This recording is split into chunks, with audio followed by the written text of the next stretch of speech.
All right, welcome back to the Identical Draw podcast. This is episode 3 of our Where Would These People Hunt podcast. We're having great whitetail deer hunters break down different places that we sent them via Onyx maps. I think it's been good. I've learned a lot so far. Yeah. Hopefully you guys have as well. So this third guest is a good buddy, Mark Kenyon. And I mean, he has probably the biggest whitetail podcast in the nation. Man, he's hunted all over the country. He's hunted a ton in his home state of Michigan.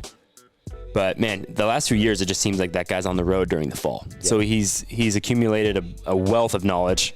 He's looking at maps a ton in the fall. So we shot him a text, and he was gracious enough to give us some time and kind of break down what he sees in properties, where he'd hunt, when he'd hunt, why he'd hunt. And got to give it to Mark. He really nailed the 80. Yeah, he did. He's a calculated guy. He's smart. He mentions that he's a little too calculated sometimes. Yeah, probably the most careful guy we had. Yep. Just thinking through it. A lot of like some pauses, like his first ideas, and then it shifted into this. Yep. But yeah, super knowledgeable guy. Yep. We have him go over Michigan, Iowa, an Iowa chunk, and then of course the 80 at the end. Yep. So, again, if you're new to this, you can watch this on YouTube. I think YouTube's the best place to watch this and to listen to it, because you can see the maps that we're talking about. You can see our guests. You can see us having the conversation with them. But hopefully these have been great learning tools. And let's get into the podcast with Mark. Sweet.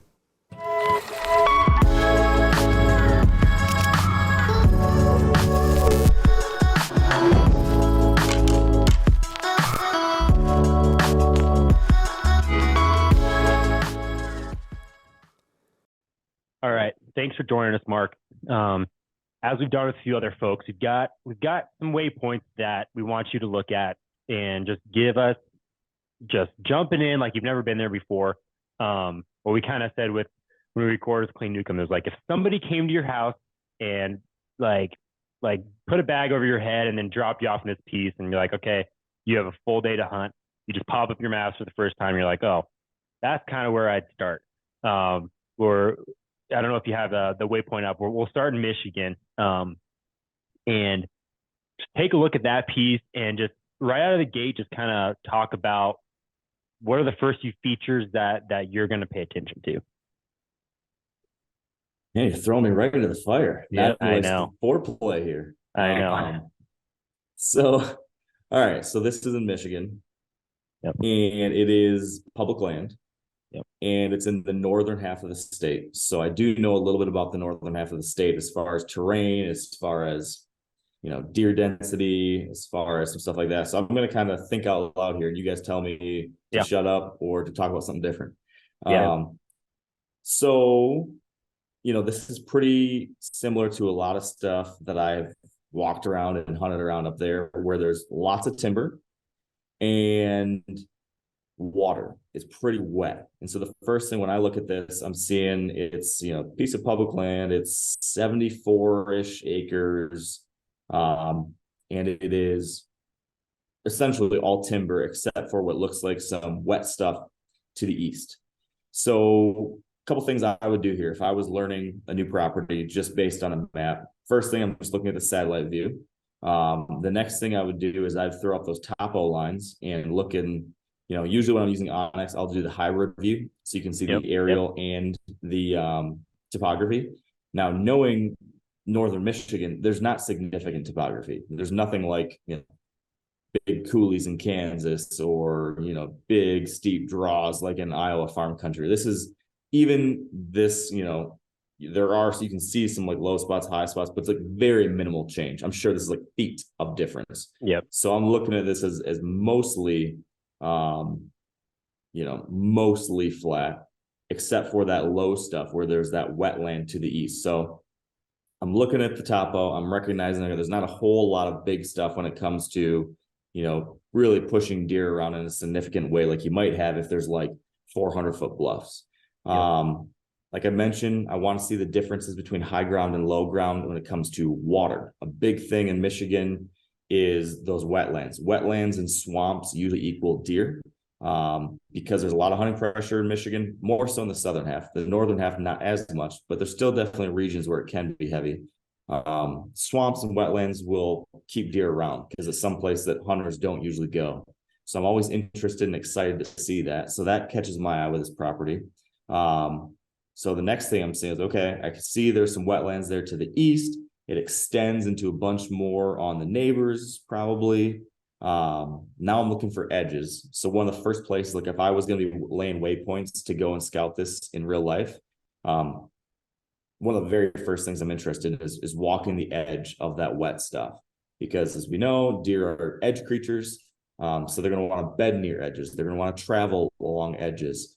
So maybe during the rut, that might be a travel corridor. Buck's going to be walking along that edge of the water, scoping stuff out, looking for does that maybe are bedded along those edges. There might be bucks bedded off of the points that extend out into that marshy stuff. There's kind of like a big island out there. Might be some deer bedded on that. So those would all be things of interest to me. Next thing I'd be looking at would be like, what's the food around here? So I've just identified some possible travel. I've just identified some possible bedding. I'm also wondering, what are they eating? So I would throw, I'd love to see this in person, but since I can't, I can at least go and see on the layers on my app here and see what kind of like oak trees there are. So you can throw on that oak distribution layer, and let me get it up here. Hang with me. Trees, crops, and cover. I'm gonna throw up acorn producing oaks, and there's not much. There's like nothing showing up on my map, at least as far as oaks on there. So is that probably going to be like pine, or what kind of timber do you think? Let me tell you next. You can pull up the deciduous versus coniferous layer. I'm gonna throw that up, and that's showing me that this is almost all deciduous with a few little pine areas around there. Gotcha. So that would be, somewhat unique in that there's usually a lot of pines up in that neck of the woods. It's not like there's no pines in this zone, but this does seem to be like a very, high ground mixed hardwoods forest is what most of this looks like. And then it transitions into that wetter, brushier stuff. So, I wish I could see a cluster of white oaks or something on here that would be like a screaming food source that you could key in on, but I'm not seeing that. There are some crops in some neighboring private land, but it's a pretty long way away. We're talking about 3/4 of a mile away. There are some crops, but that's not too far. Like from my experience in big woods habitat like this, where there's not convenient, sexy food right there, they absolutely will travel that. One of the places I hunt, I've killed deer with, you can't say this with, I was going to say I've killed deer with corn on their bellies when we're more than a mile away from corn, but that's not to say there couldn't be people legally baiting around there. That's a possibility. Right. But still, like I know these deer are traveling long distances overnight to get to these, uniquely high quality food sources. So this is all a long-winded way of saying, I don't see great food on the property I can hunt. I do see some interesting travel. I do see some interesting bedding.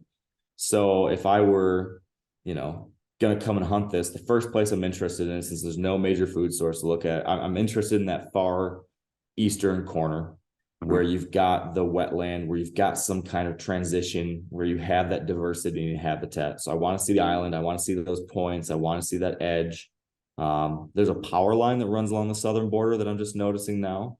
And sometimes, just those openings like that are getting mowed relatively frequently by the power company. That's going to be, some decent food relative to big standing timber. So you might have deer feeding on some green growth down there. I would want to walk the edge of that and scope that out too. So those are my first thoughts as I'm looking at this. What do you want to know next? Would your first go at this piece, would you try to do like a midday so you have daylight on your side going in there? Or would you like, I'm going to go super early in the dark to try to get back here so I can just see everything wake up? What would be your go-to there? Yeah. So my answer is the same regardless, but I am curious just to help color my explanation here. What time of year am I going? Well, that was the next question. what time of the year would you want to be here? If you had like the full fall deer hunting season open to where you could hunt this any given week, what week would that property interest you? Am I allowed to have I scouted it in real life yet? Or am I like, no, I'm showing up. I can You're hunt showing starting up. opening day. Okay. Yep. Yeah. Okay. So I would be going on midday. Absolutely. I don't want to go on blind and commit myself to a spot without seeing it. So I would want to start early. If I could be out here and scoping it out, I would do it. Give me opening day. Especially in a place like Michigan where, there's, not to jump on the cliche of Michigan's hunted so much, but it just is.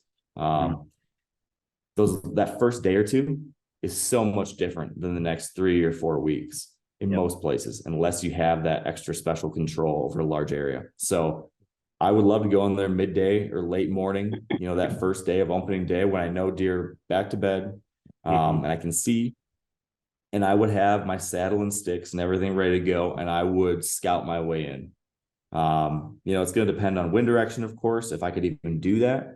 If I have like a due west wind or something that's blowing from the access into all the bedding, that would be super risky, and I probably wouldn't risk it then. I think I'd be waiting for a wind direction that I could work in here with. That's the challenge of this piece of land, is that with your predominant westerly winds here, you're blowing from the access point into the entire property. So you'd have to pick and choose your timing.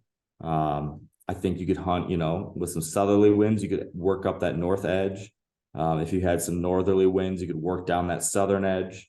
But depending on when I had the right conditions to do this. Perfect world, I've got a wind direction that's not blowing straight into the west, and I've got some wind or some rain so that I could sneak my way in there carefully without making too much noise and eyeball it as I go. So if I'm going in there on opening day, I'm looking for, there's not going to be tons of sign at that point as far as like rutting sign, but I am looking for old sign. So I want to see like any rubs from last year that could indicate, if I see a concentration of year-old rubs, that tells me, well, last year, they're either rutting in here or there's a buck bedded down in the zone. So that's going to help me. You certainly could be finding rubs from velvet peel at that point. And, they're going to be, slowly showing more and more. So that's interesting to me. If I see like some absolutely shredded stuff that's fresh on October 1st, I'm keying in on that like right away. And that's like big alarm bells, like pay attention to this because that's relatively unique. But yeah, so I'm slowly going to be working my way from east to west. I'm most interested in seeing what that back edge looks like between the hardwoods, high ground, and that kind of marshy, grassy stuff there that's towards the south and the southeast. So I would be just working my way through there. And the first time when I really see significant deer sign, it doesn't even need to be that fully shredded up, gnarly stuff yet. I'm okay on October 1st if I have all season to work my way through there. I don't need to be mega aggressive the very first day in. If I'm just approaching this as, hey, I'm trying to learn it and I have time, I'm interested in working my way from outside in. So a concentration of just deer tracks and a bunch of droppings and like pawed up leaves might be enough to say, okay, they're eating some kind of mast here, or they're feeding on maple leaves or something, or there's some kind of early successional growth they're interested in. And I'm still in learn mode and I have all the time in the world. I'm going to do an observation set maybe and see, so maybe I'm halfway from east to west and I'm down along that edge where you can see in the area that it kind of transitions there in the southern edge to like, it might just be like brushy, shrubby, grassy stuff. That'd be a great place to set and just watch and learn. And, as October progresses, or as my, observations tell me, I'm going to work my way further and further west so that either, I've seen something or the sign indicates that I should be deep there, deep to the far right. Or if, if observations and sign aren't telling me, but it's October 25th or 27th or 28th. At that point, it's full blown pre-rut, stuff could pop at any moment. That's when I want to be like in the good stuff towards the back where you've got that major transition from hardwoods to the water and the marsh, back on those islands or those edges, and really, getting aggressive at that point. But I don't need to do that in day one if I don't know anything and I've got lots of time. Yep. Are you going to be bringing like hip waders, or are you just going to be like, I might just be getting my boots wet? I wouldn't bring them in on day one when I just don't know yet. Yeah. But after that first day, hopefully I'm messing around in there. And honestly, as I say all this, if I had all season, but if I couldn't have started till October 1st, I might do what I just described on day one and day two, because those are special days where you do have a little bit better chance than usual. So I would probably, hunt it. But, after that's passed and it's October 3rd, 4th, 5th, 10th, 11th, 12th, I would probably take the first day I could and actually burn the place. So if I gave it a hunt or two, careful and observed, I would not be afraid on October 3rd to go walk right back to the best stuff. Like, just take one day and rip the Band-Aid off and say, I'm going to learn this today and I'm never going to do this again, but I'm going to walk all that good stuff that I really want to know. And then I'm going to stay out, probably a couple weeks, but knowing now I actually know what I'm getting into on October 27th or the 30th or November 1st. So that, if I pussyfoot my way every single time, then I'm possibly not knowing what I really have to work with and never being able to take advantage of that when the timing is right. So that's probably what I would do. I would spend a day and figure out, do I need hip waders to reach the best place? Is there an absolutely tore up island back there that a buck has been living on that, on the 27th, I can go and take a stab at him in a smart way? I want to know all that. And I'm not worried like a one-time intrusion like that's, busting up really big time. That's not the end of the world. And This is public land. So there are going to be other people that who knows what they're doing. So I would much rather be informed versus being blind, but trying to protect the whole thing arbitrarily when I really don't have control over it in the first place.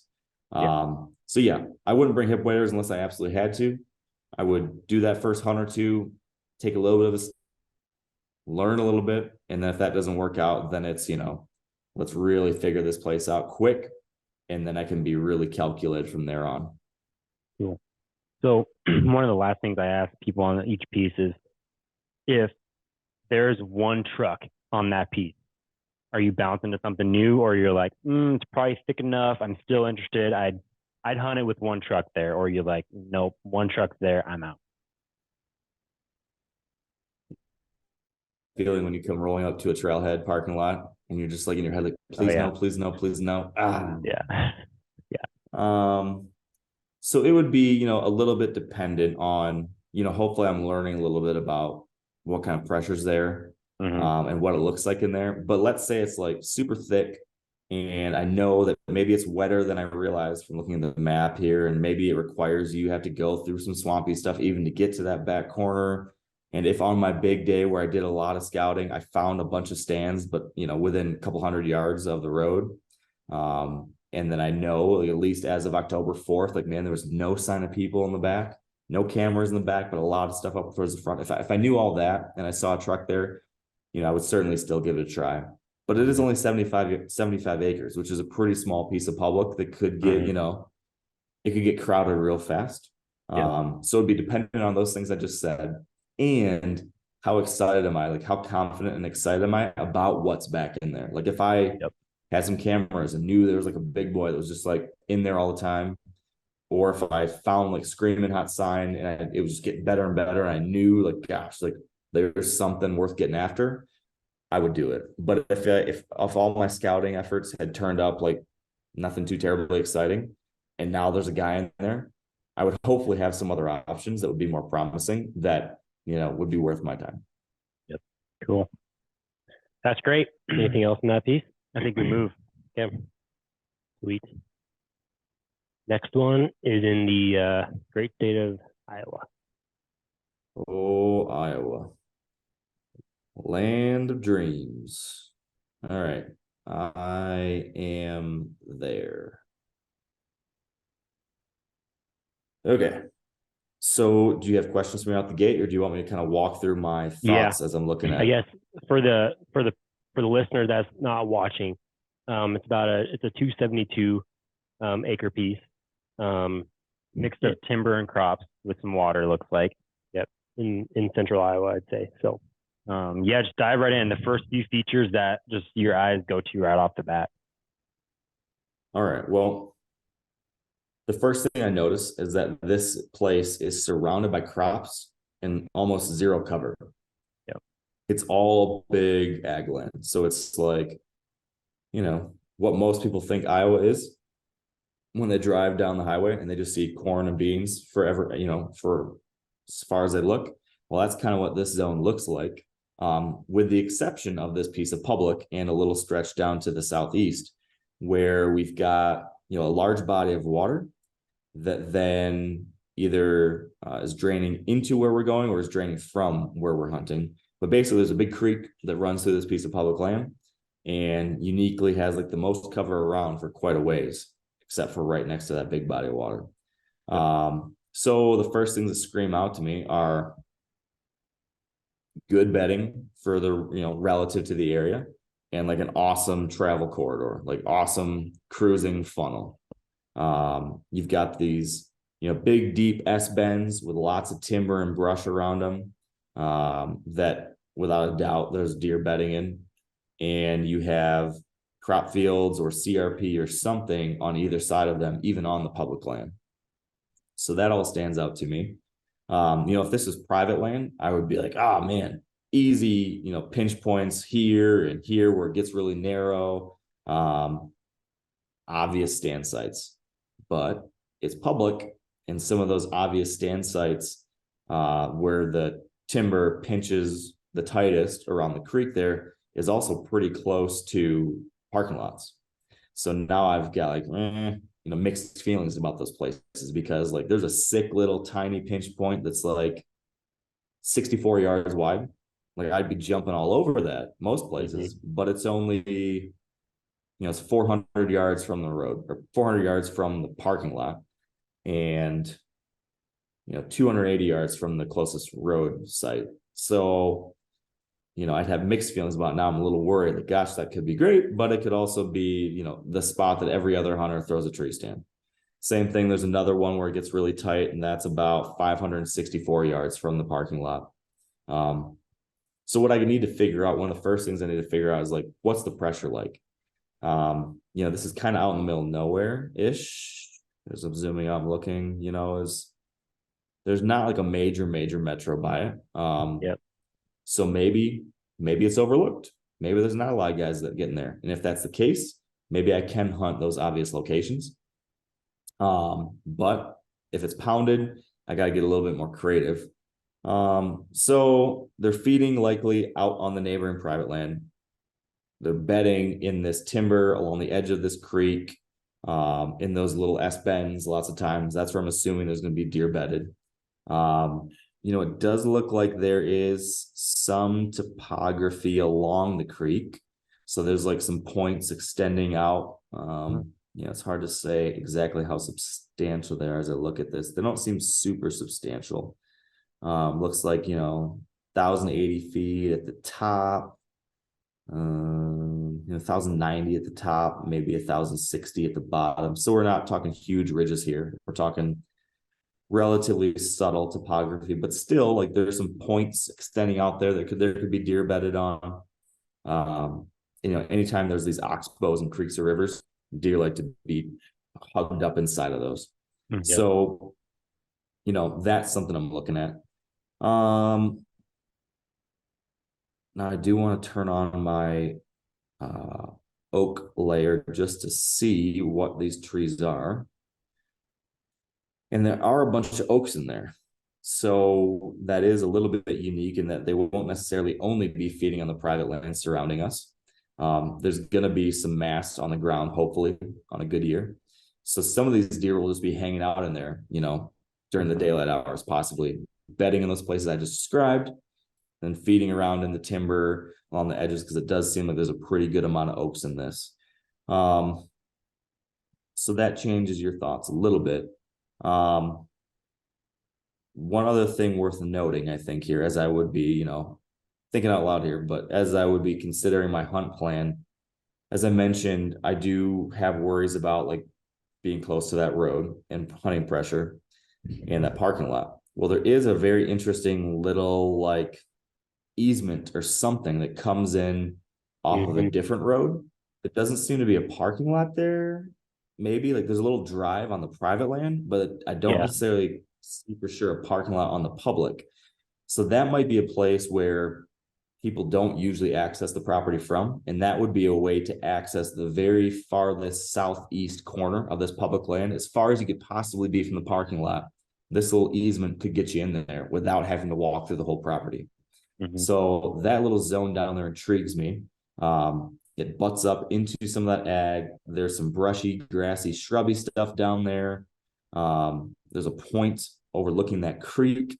So that zone down there in the southeast is of interest to me because of that, distance from parking.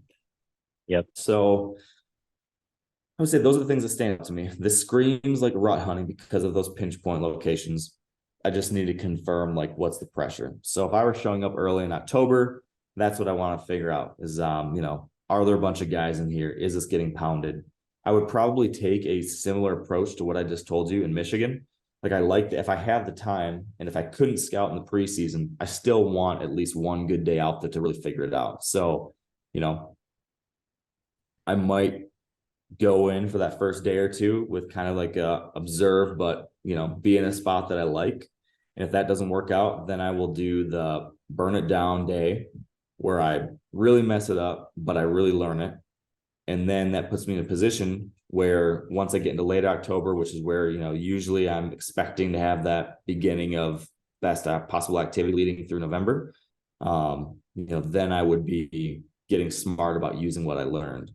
I would think, once you get to November 1st or whatever, you'd be hunting those pinch points. Hopefully we found somewhere where there's not hunting pressure and you can still take advantage of one of those pinches.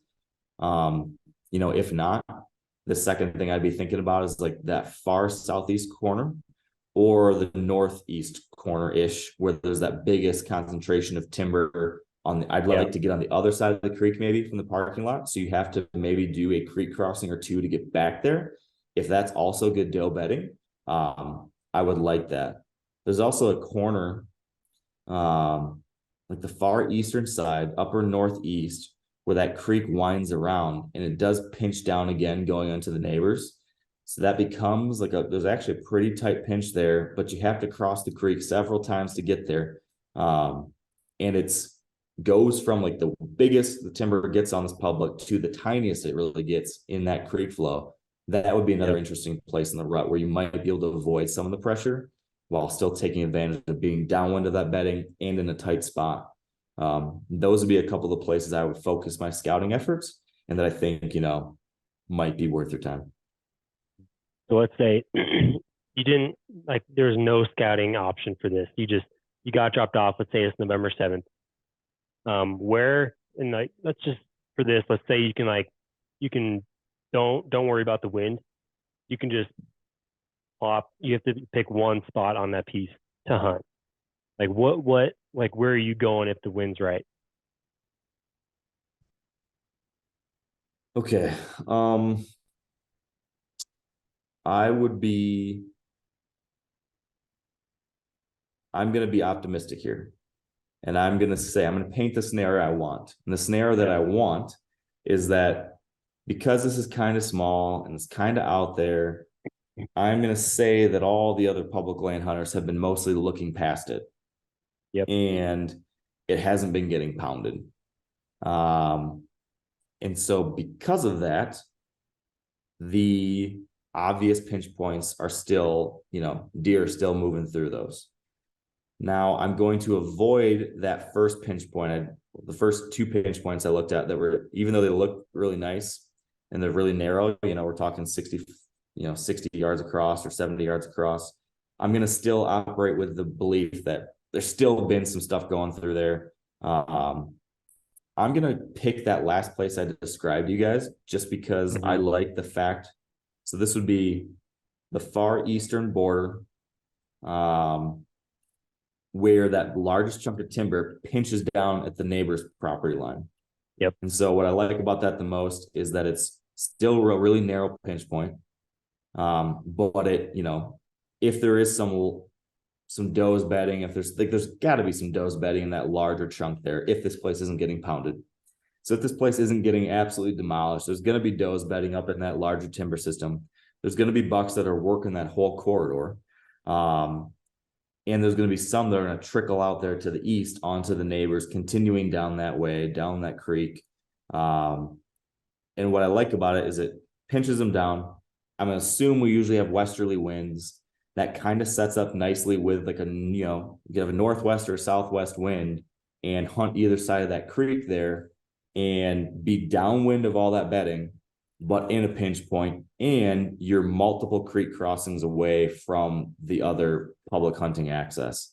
So I would like, thinking out loud here, maybe I would come in from the east through that easement, walk that to the edge of the crops, and then somehow, I guess it depends on what's playing out there. And if there's deer all feeding those fields, then that you'd have to rethink things. But let's just say it's standing corn. And so I feel safe about cutting across that standing corn and working that east edge of the property all the way up into that little tiny pinch point there. And now I've not had to walk through any of that good bedding. I've left that completely scent free. And I'm hoping that there will still, even though they're standing corn, they're still going to cruise, even though it's, it's different kind of pinch point. I mean, it'd be a much better pinch point, I guess, if the standing corn wasn't there. But right. Either way, that I think would be my best place to start. It's not too close to public. It's a tight pinch. It's downwind of doe bedding. And it's in this zone that you would think would have a good number of does bedded. Yeah. That's my first gut instinct. Nice. And if you had, yeah, that's great. If you had a full any full week of the season, you're going to be late October, early November, or are you going to be mid-November, or what would you think? I would probably start more late October. Yeah. To try to catch it before it's too blown up with out-of-state hunters. So maybe give me like October 27 through November 3rd or something, so that you're still catching that cruising.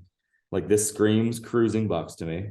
But maybe I can get there before that big flurry of guys that show up on the first. So I'll have a few days pre-peak pressure. That would probably be my first. Yeah, that's good. I think our best public land encounter we ever had, it was in Kansas, but I think it was October 28th, and nobody was hunting it yet. And we had an amazing encounter.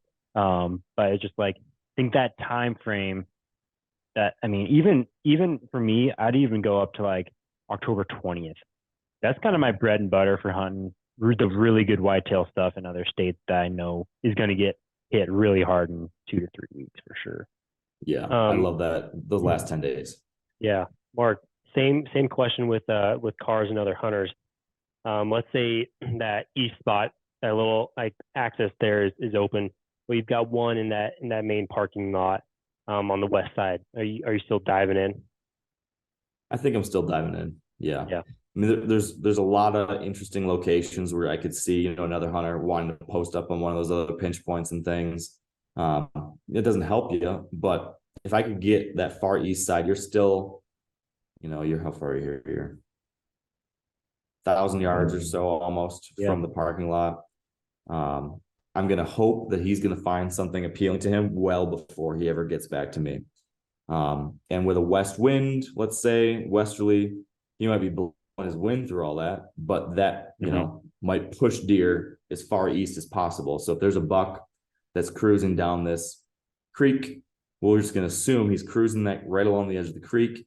And if I'm going to assume that this hunter doesn't really know what he's doing, he's hunting that west side because it's the first thing he gets to, and he's hunting one of those other pinch points. Any buck that's cruising will wind him and bump towards the east and continue off heading to the easterly direction, which would send them to me. Yeah. Nice. Good plan. Any other questions on this piece? I don't think so. I think that's pretty solid. I guess maybe one wrap-up thing that I had a question on is, would you, with all the ag around, is food source even going to be like a thought in your mind? Or is it just going to be like, I'm simply gonna just try to catch the best movement area, because I feel like, at least for an October 1 opener, I feel like people will still be like wanting to hunt field edges, wanting to see as much as they can, still focus on like wanting to sit, especially if it's in beans and things like that. Or you on a property like this, you're just like, man, I just want the best travel route, which you've already given.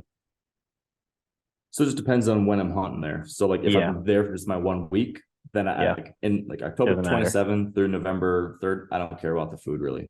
You know, assuming that there's quality food all around, right? If if for some reason like there's if one part of this area has been, you know, left unplanted for the season or something and it's just dead, but then you've got a freshly cut cornfield on one side, that might change my opinion on things a little bit, because all of a sudden there's like one corner where all of the does are going to want to go feed. Well, then that's going to push me up there, because if all the does are going to go feed there, then that's where the bucks are going to be. But if all things are equal, if there's like an equal distribution on all sides of me of like a mixture of corn and, you know, some standing, some, you know, some cut, some beans, if there's nothing that's really screaming out like, hey, this is the hot thing right now, I'm going to stick with that best travel corridor at that time of year.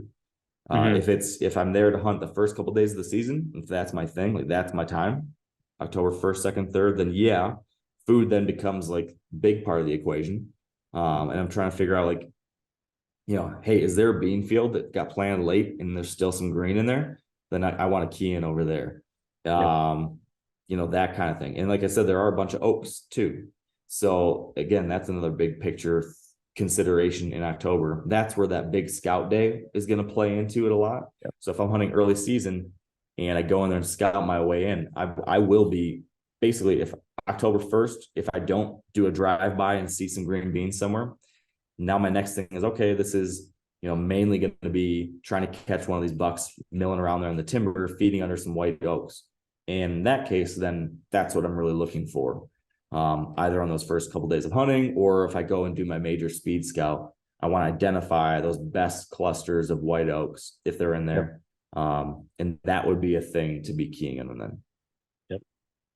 Great. Awesome. Well, should we jump to another great state? Which is Kansas. Just got me drooling over here about all the places that look amazing. And is this piece like are you guys like telling people what this property is? Right. Yeah, we're being open that this is the Kansas 80, and we're having everybody kind of look at it and break it down and see if there's a trend that everybody kind of picks out.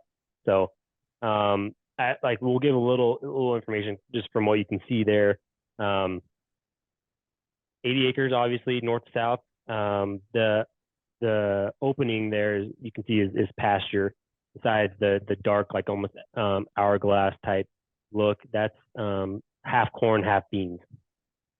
And we have other smaller clover plots in there that you just can't see from up above. So, but I guess we'll ask you the same questions, kind of break down initial reaction.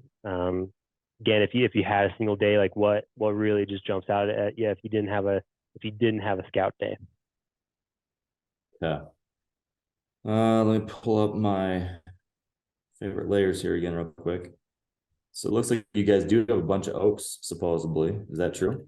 That is correct. Yep, that's correct. Okay. So you got this big food source there, your big acre. How many acres is that food plot? I think total we're looking at around 4 acres. Yeah. Okay, 4 acres. So not huge. And then what about on your neighbors? Like, is that planted or is that pasture? Like all your neighbors' fields there to the south and east and across the road to the west. Is that? Yep. Directly south is pasture, grass, and then to the south, east, and then directly east is always planted corn or beans. And same with north and west. Okay. So most of your food is, so the south is all bedding. Most of your food is to your north, your northeast, and your northwest. So do you generally have, I mean, based on that, I just might make some assumptions that there's deer, not knowing how thick it is in there. Now I know I've watched some of your stuff. I know you guys have been doing a decent bit of TSI in there. I remember like there's some spots kind of along the creek maybe that are like super thick, if I remember right.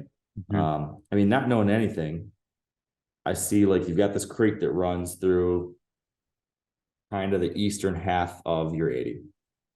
And, what's interesting is you've got this big opening on your west side, which is your big food plot, and then the rest is all timber. And from the aerial view, you can't really see like a whole lot of diversity in there. You can't really see any defining features. There's no real defining features of your 80 other than the fact that there's the creek and then there's some topography on either side of the creek. So there's like a very subtle kind of creek drainage that runs through there. So it's a little bit higher on either side, right? Yeah. I'm assuming, I guess I don't know how significant, I'm trying to dial in here and see how significant this drop off is, but it looks like there's some points. Are these noticeable points? Like, is this like 30, 40 feet high, something like that? Yeah, I think like maybe like the biggest difference from creek to our highest point would be like maybe 100 feet. Maybe. Yeah, maybe like mainly Probably in less the than that, but I mean, 50 to 80 yeah. foot range. So not a ton, but enough that it seems a tad hilly when you're on it. Yeah, okay. So that's probably also enough to dictate some travel and some bedding by deer too, I would assume. Yeah. So, I'm thinking, all right, there's probably bucks and doe family groups taking advantage of that topography to bed on those points a little bit. So, your southeast corner has got like an interesting little knob point sticking out over the creek that I would be like, I wonder if there's a buck bedded off that little point down there. I would assume that during the rut, there's cruising going along these ridges that run to the left side and right side of that creek. So if I'm thinking rut hunt, I'm definitely interested in digging into that creek. The creek is a defining feature for me that I would be zeroing in on. And I'm assuming, again, based on the fact that it's just pasture to my south and to my southern half, it seems like that's mostly pasture. I'm going to assume that the major travel pattern would be from bedding in the south or southeast or, really wherever they are, they're going to be moving northerly or out to the northwest or northeast where the main food sources are, and probably utilizing your 4-acre food plot as a transition point along that route. So you're probably having deer maybe that are, there's got to be some good bedding there in that southeast corner, I'm going to say, somewhere in that southern easterly half or third.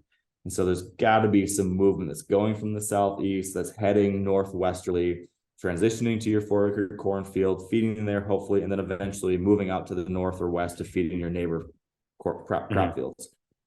Yep. So if that's the case, there's going to be doe bedding along the outside of that food source, along those little ridges and points. So I'm going to say, all right, there's probably some good doe bedding in your, out 100 yards, 150 yards out from that cornfield. So, all right, doe hotspot off that point, doe hotspots along there. So with all that being said, there's also going to be bucks that are cruising those ridges during the rut to scent check all that. Yep. So those things are key. Now there's a bunch of oaks, so there's also some feeding going on in the timber.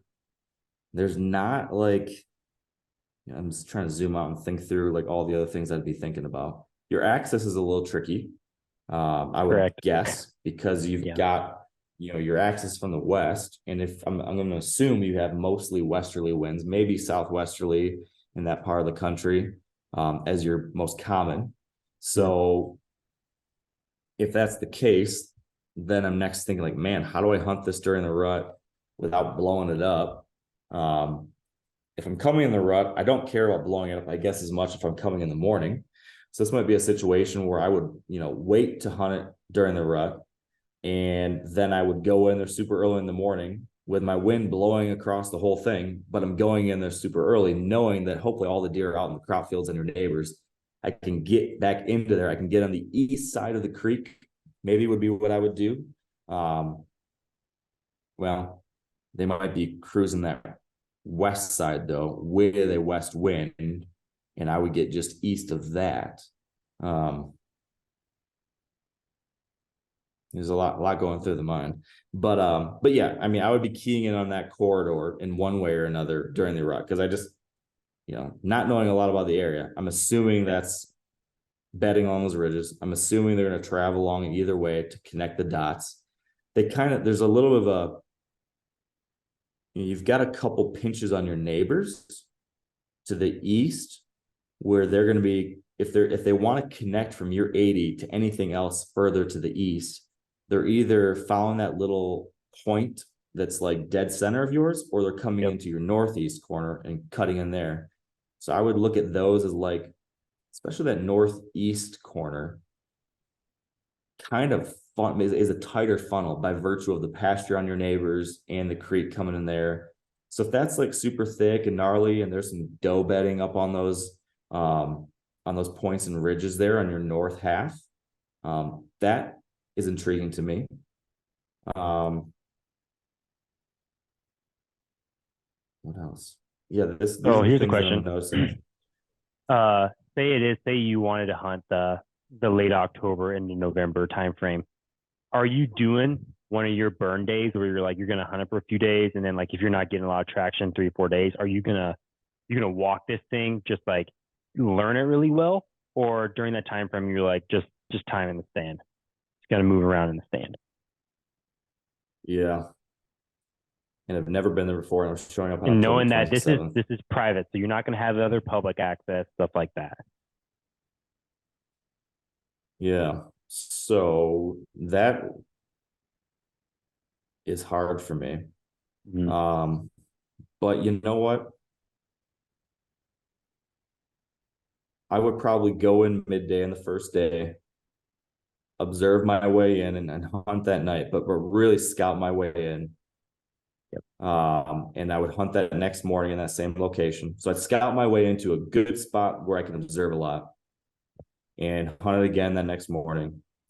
But if I've not been inspired with significant confidence based off of that first observation and hunt, I would do some significant scouting. Mm-hmm. Even though, right, that's high risk, you could blow up a bunch of stuff. I used to, 10 years ago, I used to be very, very, very concerned about any kind of human engagement. And I thought, man, I bump a buck once. If I walk through this and blow it up, like, it's done. I've got one chance only, I'm done. But I've just experienced enough times now where that's not the case. It really, I do feel like repeated human pressure, yeah, that'll burn a place down. But a one-time thing, a buck's not going to change his world based on a one-time exposure to a human. So if I know this is private, and let's say it's been left alone all month, so I know these deer, they're hunky-dory happy right now. It's also late October, so those bucks are primed up, they're pumped they're ready to go. They're really focused on females now. One time having a guy loudly walk all over the place, it's going to be like disconcerting for them that day. But the next morning, they're going to be like, where are the ladies at? They're going to be getting after it again. So you can, I would say you can get away with it. What I would gain in intelligence from that walkabout would outweigh the possible negatives. I've done it enough times where I pussyfooted my way around and not really learned it, and then completely missed out on the absolute best place and not discover that till day 7 when I needed to leave. Mm-hmm. It's worth, if best case scenario, you would do this well ahead of time, right? But if you don't have that opportunity, you got to know what you're working with. You need to know the ingredients if you're going to make a good cake. And, that's what I would do in that situation. So here's the loaded question. Once again, somebody drops you off 5 a.m.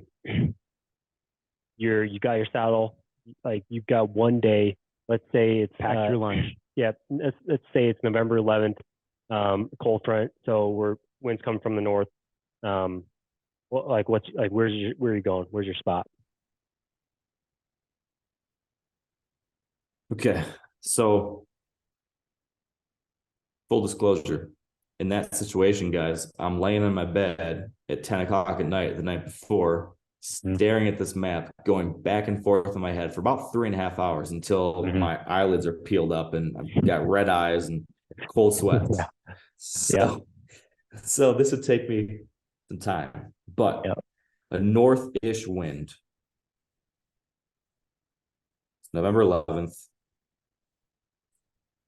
I'd want to be cold front. They're cruising. I'm operating on like a downwind to doe bedding areas in some kind of terrain funnel. Like there's not like a really cover funnel, but there's going to be terrain funnels. I'm counting on these bucks cruising through spots.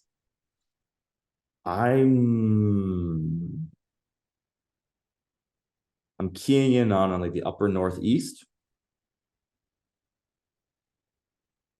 Probably the upper northeast. Just because like you've got a funnel on your neighbors that's pushing deer into your northeast corner. A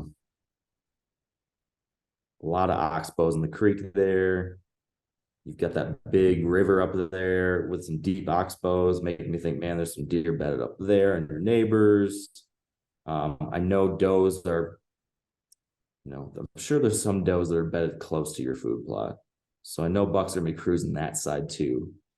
But if you hunt too deep, if you've got a straight north wind and you hunt too in the middle of your property, you're just going to blow your scent straight down the creek corridor all day.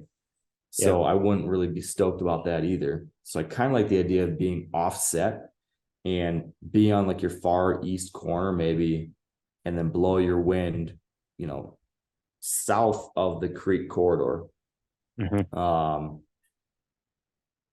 man.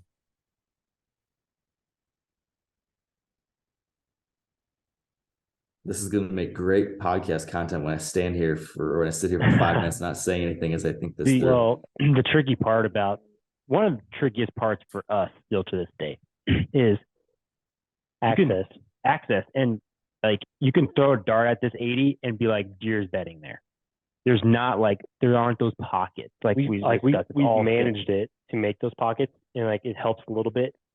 But yeah, I mean, deer could bed on that timbered 70 acres of the 80, like they're anywhere out. Yeah, anywhere for sure.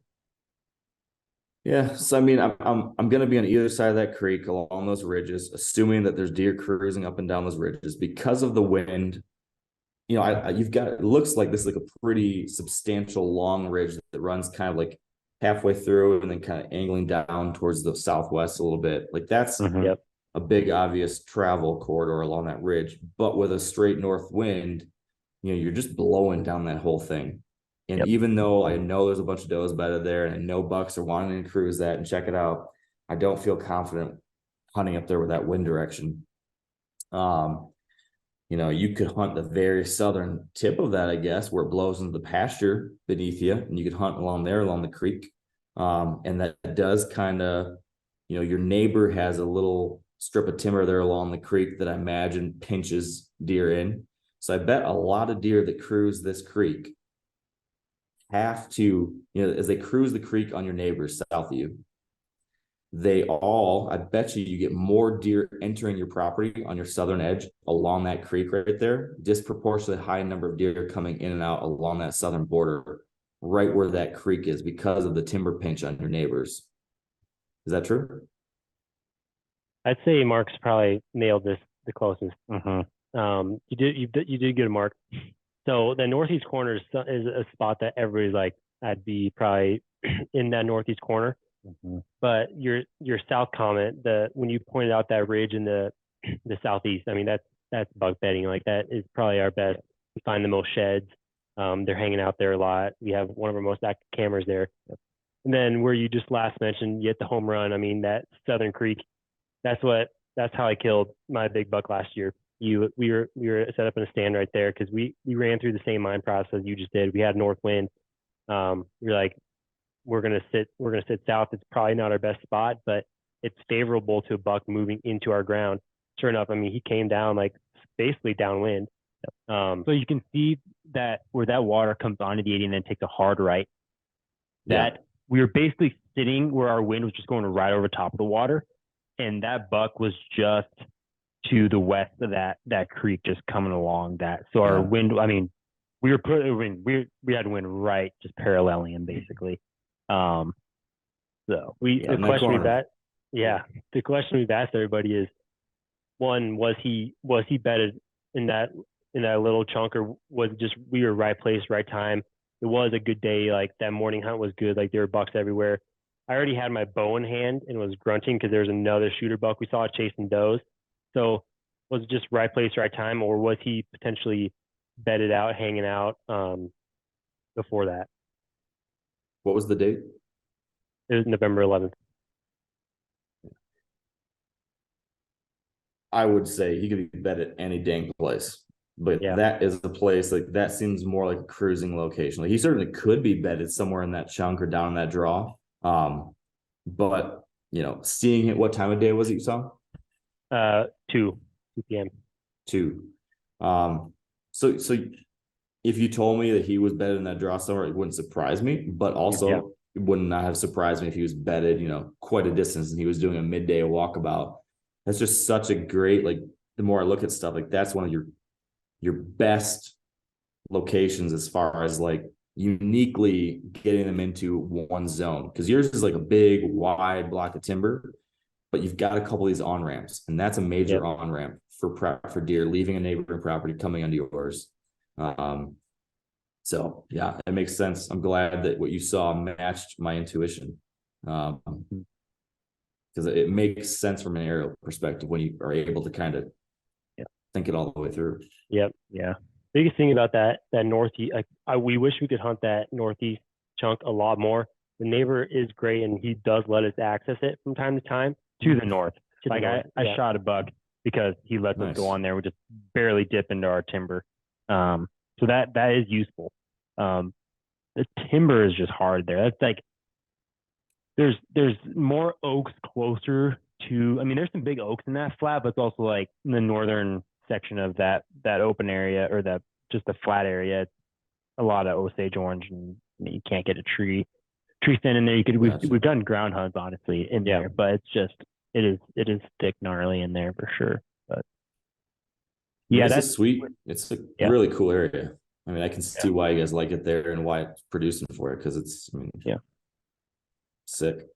I'm jealous. It's been good. We've killed, I think it was a Clay that asked us. I think we've killed like five bucks in 4 years, 5 or 6 bucks. So it's been good. We have a lot of cruisers that we don't see more than a month out of a year. Sometimes they come back, sometimes they disappear, sometimes we never see them again. So it's good for that. With that creek, they just come on through. It is just kind of learning our timing. We don't get a lot of summer picks.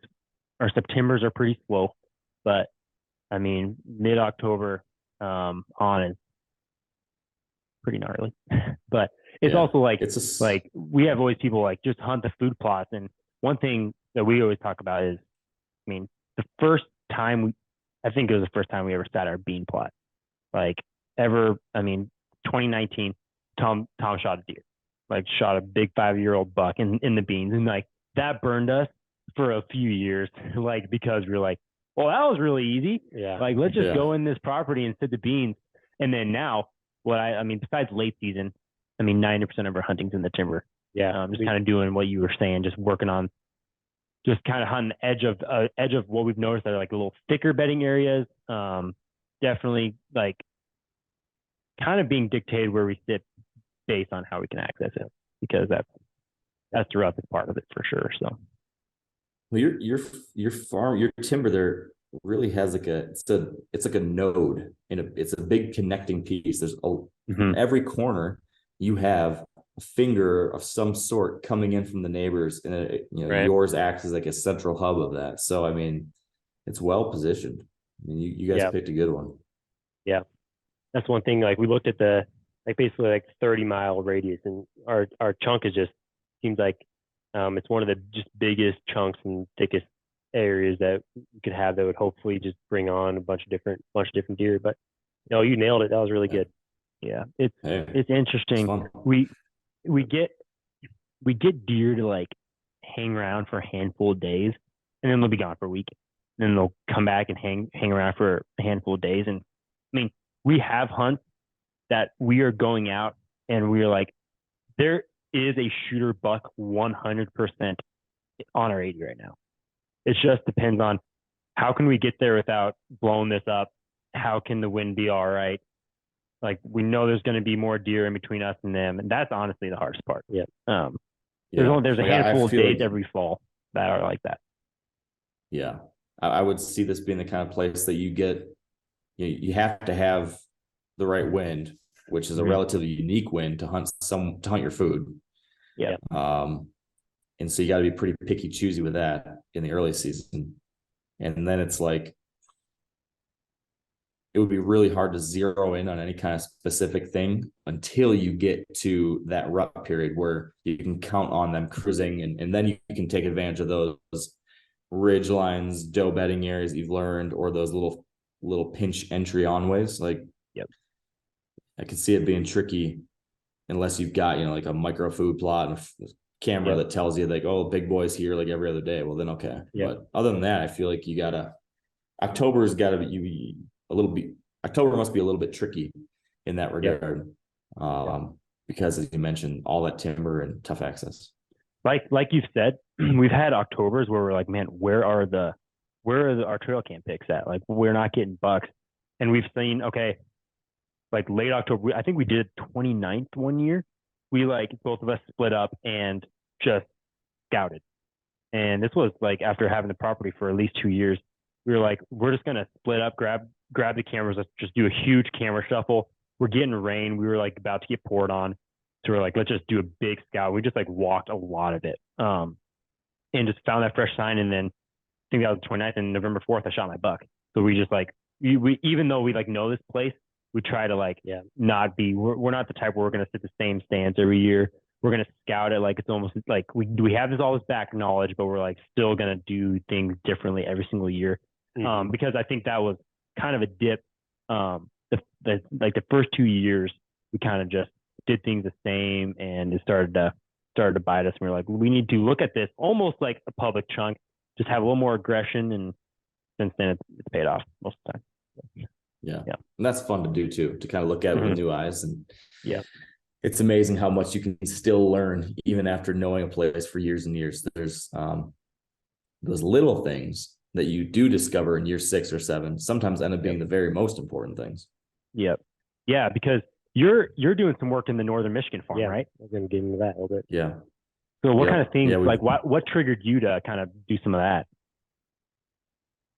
Well, the situation up there is unique in that the northern Michigan property is like a kind of a deer desert. So we don't even have deer passing through, at least not many deer passing through them.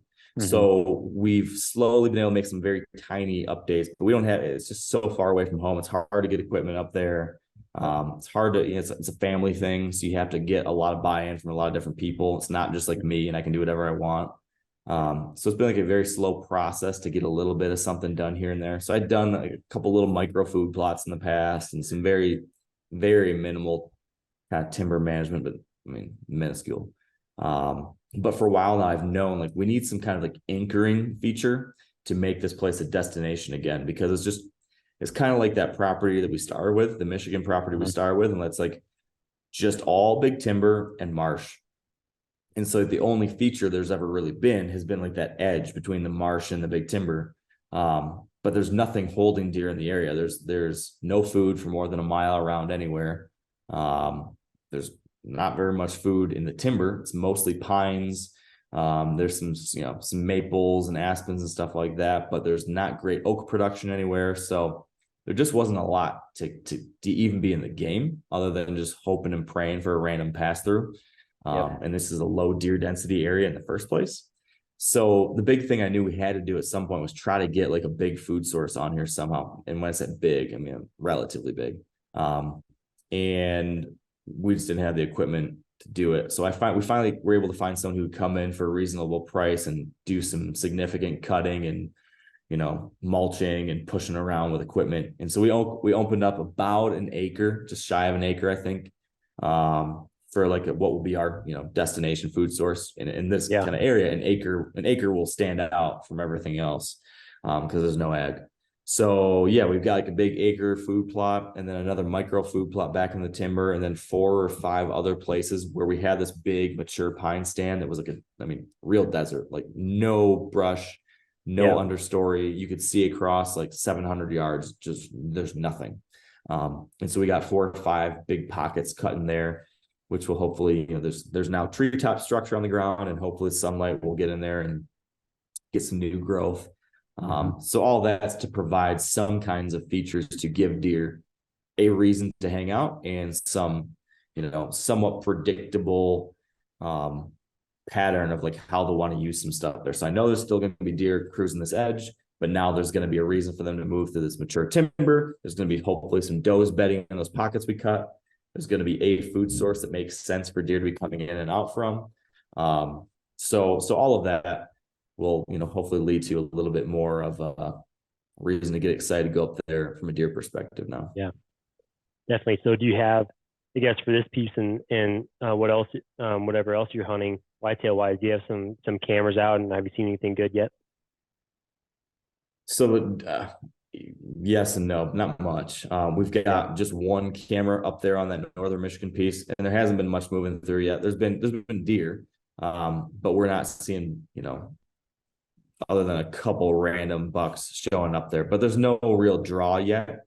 We cleared it all out, but all I had time to do before I left for Idaho for the summer was broadcast some rye. And so there's some rye growing in there, just to kind of, start working the soil a little bit. But then there's also just a bunch of random grass and ferns. So it's just kind of like a crap field right now. So when I get back here in August, we're going to, get our fall planting in there, and hopefully that'll become a real draw then. So I'm not worried about that. And then also historically, since we started running cameras up there, now hopefully these changes will change this, but historically there's been like 0 buck activity until late October. And then like the rut pulls some bucks through the area, but we've never had any kind of summer activity or early fall. I'm hoping this will start to change that, but I'm not counting on things to blow up until later into the year. So that's what's going on down there. I've got, I did not put up a bunch of cameras in my other locations yet, just because I'm gone all summer. So my plan is when I get back home to really spread the net far and wide then at that point, and then I'll start paying attention from August on. I've got one camera that I just left up in one location because I specifically just wanted to see how a food plot was coming along, and maybe get lucky with a buck passing through. And so I've got one nice buck that's shown up a few times there, but that food plot as well is mostly just overgrown with junk. And that's not a real draw right now either. So really I'm just kind of treading water, and it's going to kick into overgear here in a few weeks. Nice. So if you can tell the listeners, what do you have for whitetails planned out this fall? Yeah, so I will be doing a little bit of travel, a lot local again. We got 2 young kids, so I'm trying not to be gone too crazy much. But I do have an out-of-state trip to Minnesota and Wisconsin that I'll be doing a film around in September. It's going to be like an Upper Great Lakes road trip, kind of highlighting, these bigger experiences you can chase down. You don't need to just do like a mission to go kill a big buck and go somewhere just for that. So I'm going to do, I'm going to wrap up fishing and camping and canoeing and grouse hunting and all that into a deer trip and kind of experience a region. So that's one I'm doing. And then I have 3 Michigan focus areas. I've got some random private ground that I've got new access to this year that I'll be hunting on and just learning, that I'm very excited about. But I'm not planning on doing like a major content piece around that. I'm doing a big piece around my longtime properties that I've had permission on in Michigan. And we'll be filming kind of some of these stories of these bucks I've hunted for year after year. So I'm excited to chase one of these bucks in particular. This will be the 4th year that I've known about him and kind of followed along. So yeah, I've got that. And then we've got a hunt up there at the Northern Michigan Family Camp that I'm really looking forward to. And then a trip out to Nebraska, just a good old fashioned rut hunt in a place that I've got permission that I've really enjoyed. So sweet. That, that's it. Awesome. Yeah. Sweet. We've got a whole host of different stuff for the whitetail side frame, but man, once late October and November roll around, we'll be, we'll be at. We'll be in the southern half of the 80. So that's usually where we spend our time. We've got a few cameras out. Like I said, we get a couple I mean, just some really homebody deer that we'll get some trail cam pics of, but and that's the one usually thing. August and September. That's the one thing going for us is finally, like, we've had the same homebody deer for like the last 3 years, and they're finally 5 years old. Yeah. So that, like, I think this is our first year we might be able to shoot something in September, but I don't know. We'll see. For the people watching on YouTube, I was gonna give some pics that we haven't put out there at all. This is a buck right here. I don't know if you can see in the glare, but he's nice. He's been a typical 10, and we have known him since 2.5, and he's 5 this year. So the first time we'll actually want to swing an arrow at him. We've last year we passed him a few times in the stand. I mean, he was a nice deer, probably like upper 140s, but we just knew that he's a homebody. So if he can survive, we can get a crack at him. I think one of the neighbors told us that they flung an arrow over him. So he's had some experience with hunters. But and then this one is the other one who he's like a tall deer. We actually found his matched set of sheds on our ground. But last year we had pictures of him late September, I think the 28th or 29th, and then we didn't have him until first week of December, which is weird because the year before that we filmed him multiple times in November. He was around like all whole summer. Yeah. And so we're like, oh, he's gonna hang around. So it'll be interesting if this year he does the same thing and just ditches during October, November, just does an excursion somewhere we don't know about. But you never know. Well, we appreciate the time. That was some great insight. Hopefully folks enjoyed that. But if you're listening or watching, send us your piece, and we'll have experts like Mark go over them. And obviously everything will stay confidential, but you have a chance to be able to have guys like Mark break down like R80. If you're listening or watching, definitely send us your piece. Message us on Instagram, email info@identicaldraw.com. You can comment on the YouTube stuff, and we'll get a hold of you. So, Mark, thank you. Thanks for joining, Mark. Yeah, you're welcome. That was fun. Good luck this season, guys. Thanks.